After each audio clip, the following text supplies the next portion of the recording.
Hello everyone. Railway का जो भी कैंडिडेट ने एएलपी का एग्ज़ाम दिया हुआ था 2025 में, जो साइको का एग्ज़ाम दे रखे हैं, तो उनके लिए एक काफ़ी इंपॉर्टेंट इन्फॉर्मेशन आपका बाहर निकल करके आ रही है। जो भी आपका पीआईएल डाला हुआ था सुप्रीम कोर्ट में, वो फाइनली जा कर के रजिस्टर हो गया है। तो जिन्होंने आपका ये पीआईएल डाला हुआ था, उन्होंने आपका कुछ सपोर्टिव डॉक्यूमेंट यहाँ पे नहीं लगाए हुए थे। इस वजह से कोर्ट के द्वारा ये आपका एक्सेप्ट नहीं किया गया था, इसकी डायरी में आपका लिस्टिंग नहीं हुई थी। लेकिन ये अब जा कर के इसका रजिस्टर हो चुका है। तो अब इसका इफेक्ट जो है कि 2025 का ये जो आपका रेलवे का भर्ती है, उसमें क्या इफेक्ट पड़ेगा, उसके बारे में डिटेल में समझते हैं। क्या ये भर्ती में आपका कोई ज़्यादा इफेक्ट पड़ने वाला है क्या? तो बता दें कि अभी तक तो इसका जीरो इफेक्ट है, क्योंकि आपका ये ऐसे केसेस में आपका ज़्यादा इंपॉर्टेंस नहीं दी जाती है। बट आगे जा कर के इसमें क्या क्या प्रॉब्लम्स आ सकती है, उसके बारे में डिटेल में समझते हैं। तो ये आपका एएलपी का जो साइको का एग्ज़ाम है, वो कब तक हो सकता है, उसके बारे में भी जानेंगे। कि आपका साइको का एग्ज़ाम तो होगा, क्योंकि आपका केस एक साइड में चलेगा, दूसरा आपका साइको का एग्ज़ाम होगा। और कोर्ट की जो हियरिंग है वो कब तक हो सकती है, उसके बारे में भी समझते हैं। तो ये आपका कोर्ट का आपका ये सीरियल नंबर यहाँ पे देख सकते हैं। सीरियल नंबर 1 में डायरी नंबर ये में आपका ये रजिस्टर हो चुका है केस, ठीक है। तो ये आप यहाँ पे जा करके इनकी सुप्रीम कोर्ट की ऑफिशियल जो वेबसाइट है वहाँ पे भी चेक कर सकते हैं। केस नंबर आपका यहाँ पे ये है, जिसमें आपका ये केस आपका रजिस्टर कर लिया गया है। और पिटिशनर का नाम यहाँ पे आपको देखने को मिल जाएगा। रिस्पोंडेंट नेम आपका यूनियन ऑफ इंडिया है, इसके अगेंस्ट में ये केस किया गया है पिटिशनर के द्वारा, ठीक है। तो इसमें किस रिगार्डिंग किया हुआ था, तो जो गड़बड़ी आपका देखी गई थी, रिवाइज रिजल्ट डिमांड किया जा रहा था, उसके संबंधित है। कुछ स्टूडेंट का आपका नंबर्स मिले थे, जिस वजह से जो है कि स्टूडेंट कुछ क्वालिफाई कर गए थे, और कुछ स्टूडेंट का क्या है कि नंबर नहीं मिले थे सेम क्वेश्चंस में दूसरे शिफ्ट में। तो उनमें उनको दिक्कत आई थी। इस वजह से जो है कि पिटिशनर ने ये पीआईएल जो है कि फाइल किया हुआ था। तो पीआईएल जो है फाइनली जो है कि इसमें जो सपोर्टिव डॉक्यूमेंट मांगे हुए थे, वो सपोर्टिव डॉक्यूमेंट अटैच करने के बाद में ये रजिस्टर हो गया है। तो ये यहाँ पे आप देख सकते हैं कि ये रजिस्टर हो चुका है, लिखा हुआ है क्लियरली कि this case has been register. ये आपका रजिस्टर है, ये नंबर है आपका केस नंबर, ठीक है। और ये यहाँ पे रजिस्टर हो चुका है 5 अगस्त 2025 को ही ये रजिस्टर हो चुका है। सीएनआर नंबर यहाँ पे ये है इसका, ठीक है।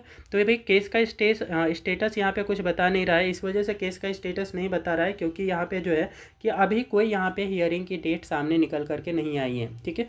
तो अब आगे बात आती है कि क्या ये इफेक्ट इसका क्या पड़ने वाला है। जो कोर्ट है, कोर्ट में जो केस चल रही है, उससे जो एएलपी का साइको का एग्ज़ाम है या एएलपी की जो भर्ती है, उसमें क्या इफेक्ट पड़ने वाली है। तो अभी तक तो इसका कह सकते हैं कि जीरो इफेक्ट है, इसमें कोई खास इफेक्ट नहीं पड़ने वाली है। क्योंकि इसमें आपका जो पिटिशनर है, ठीक है, उसमें अभी भी सपोर्टिव डॉक्यूमेंट के साथ में ये फाइनल जो और भी सपोर्टिव डॉक्यूमेंट स्ट्रॉन्ग एविडेंसेस चाहिए, तो जो कि आपका यहाँ पे ये अवेलेबल नहीं होने की वजह से सुप्रीम कोर्ट में अभी तक ये वीक केस के अंतर्गत आएगा। और फाइनली जो है कि अभी तक आपका भर्ती में ज़्यादा दिक्कत नहीं आएगी। बहुत सारे स्टूडेंट ये एक्सपेक्ट कर रहे हैं कि जल्दी से ये भर्ती हो जाए। तो ये भर्ती होने से बहुत सारे लोगों का आपका एक्सपेक्टेशन है कि इतनी मेहनत के बाद में, इतना स्टेजेस क्वालिफाई करने के बाद में, साइको ये सारा चीज़ क्वालिफाई करने के बाद में यहाँ तक पहुँचे हैं। और थोड़ी से ये के वजह में आपका क्या है कि ये पीआईएल या फिर अन्य वजहों की वजह से इनका जो भर्ती है वो रुक जाता है। तो काफ़ी दुख होगा इन स्टूडेंट को। तो इस वजह से जो है कि आप बता दें कि ऐसा अभी तक जो है कि केस में कोई ऐसा स्ट्रॉन्ग यहाँ पे एविडेंस नहीं है। तो ये अभी तो कोई दिक्कत नहीं होगी। लेकिन बाद में जो है कि पीआईएल का पिटिशनर जो है, पीआईएल जो फाइल किया हुआ पिटिशनर है, उसने कुछ स्ट्रॉन्ग एविडेंस दे दिए, तो बाद में दिक्कत हो सकती है। लेकिन अभी तक के लिए तो यहाँ पे कोई ऐसा स्ट्रॉन्ग ये प्रॉब्लम नहीं क्रिएट करने वाला है। अब आगे बात करते हैं कि एएलपी साइको का एग्ज़ाम होगा या नहीं होगा। तो बता दें कि एएलपी साइको का एग्ज़ाम डेफिनेटली होगा। अब ये कब तक होगा, जब तक आपका अभी तो कोर्ट की हियरिंग स्टार्ट नहीं हुई है। कोर्ट की हियरिंग इसकी जब स्टार्ट हो जाएगी और यदि कोर्ट स्टे लगा देता है तो प्रॉब्लम क्रिएट हो सकता है। लेकिन स्टे लगाने का यहाँ पे अभी चांसेस बहुत कम नज़र आ रही हैं, ठीक है। तो ये एएलपी का आपका जो साइको का एग्ज़ाम होगा वो कब तक हो सकता है। तो आपको एक यहाँ पे टीसीएस का जो है कि एग्ज़ाम कैलेंडर आपको बता रखे थे पिछले वीडियोज में। तो पिछले वीडियो में आपको टीसीएस का कैलेंडर में दिखाए थे कि जो चांसेस हैं वो आपका किस डेट में था। तो 16 अगस्त को एक निकल करके आ रहा था। 16 अगस्त को यदि होना होता है एग्ज़ाम, तो अभी तक आपका यहाँ पे एग्ज़ाम सिटी का लिंक एक्टिवेट हुआ रहता। 10 दिन पहले एग्ज़ाम सिटी यहाँ पे इनके ऑफिशियल वेबसाइट पे देखने को मिल जाता है। लेकिन यहाँ तक अभी तक तो यहाँ पे कोई भी एग्ज़ाम सिटी का लिंक इनका अपडेट नहीं हुआ है।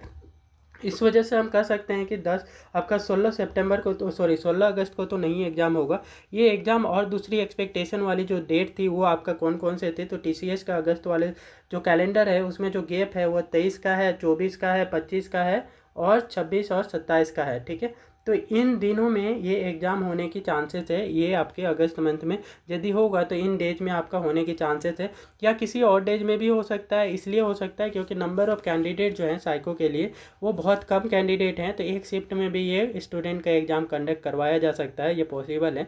लेकिन ज़्यादा मैक्सिमम पॉसिबिलिटी यहाँ पे ये जो TCS का अगस्त का जो कैलेंडर है उसके आधार पर ये डेट पे इनकी खाली है यहाँ पे एग्ज़ाम सेंटर, तो ये डेट पे एग्ज़ाम कंडक्ट आसानी से करवाया जा सकता है। यदि RRB जो है कि जो भी यहाँ पे आपका स्क्रूटनी करनी है, जो भी जांच करनी है कि किन स्टूडेंट का लेना है किन स्टूडेंट का नहीं लेना है, उसका फाइनल ये डिसीजन ले लेते हैं उसके बाद में।